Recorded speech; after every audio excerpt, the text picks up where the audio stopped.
সকালে ছাদে এসে যে এত বড় সারপ্রাইজ পেয়ে যাবে সেটা ভাবিনি। তো কি হয়েছে শোনো, আজকে ড্রাগন ফল গাছটার দিকে একটু দেখেছিলাম, এদিক দিয়ে গিয়ে দেখি আমার ড্রাগন ফল গাছে একটা কুড়ি এসেছে, তাও এত বড় হয়ে গেছে, মনে হয় আজকেই ফুটে যাবে।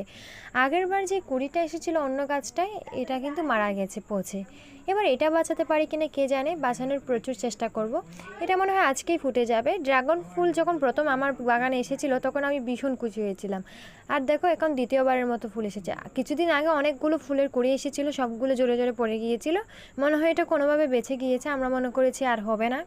তারপর রাত্রে উঠে দেখি কি সুন্দর অনেক বড় একটা ফুল ফুটেছে, আর দেখতে এত বেশি সুন্দর লাগতেছিল, অনেক অনেক বেশি সুন্দর। এটা রাত্রে না ফুটলে মানে এটা কি একটা বিশেষত্ব, এটা রাত্রেই ফুটে। আর এটা হচ্ছে অনেক সুন্দর, মানে আমি কি বলবো তোমাদের, বলে বোঝাতে পারতেছি না আমি, এটা অনেক সুন্দর ছিল। তারপর এটাকে পরাগায়ন করে দিলাম। এই ভিডিওর ক্লিপটা নিতে পারিনি আসলে। তোমরা যেভাবে পরাগায়ন করে একটু ইউটিউবে বা গুগলে সার্চ করলে দেখতে পারবে কীভাবে পরাগায়ন করে। পরের আপডেট দেখা দেবো।